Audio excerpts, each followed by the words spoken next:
When I think about one of the most important times in my life, I think about my softball career. Anywhere from t-ball to playing in the road with the boys to coach pitch, on to slow pitch and to fast pitch, softball was my passion. I lived, dreamed, and breathed.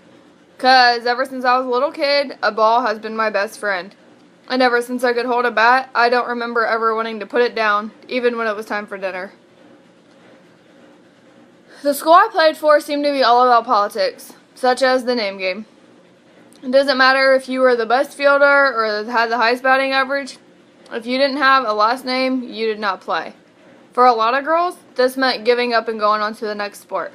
But for me, it meant pushing myself to do a lot better, knowing that one day my hard work would actually pay off. By the end of my 8th grade year, I was approached by the varsity coach.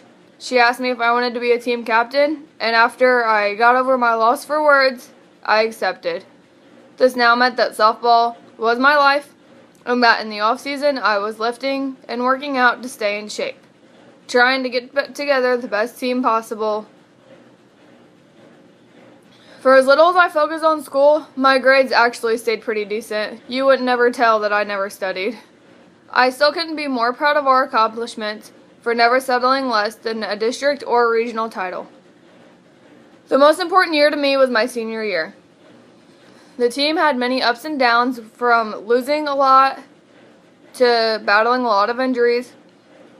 We still put our heads together to make it to the regional finals.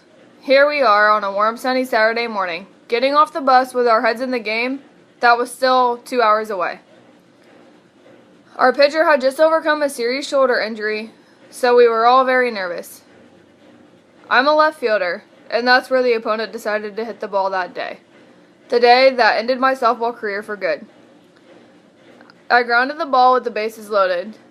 Knowing that I had to throw into home to stop the run, I did. But by the time the ball made it to the plate, my shoulder was stuck and bones had moved in every which way. My tendons were torn and my rotator cuff had gone to crap. I called and ran a timeout into the infield.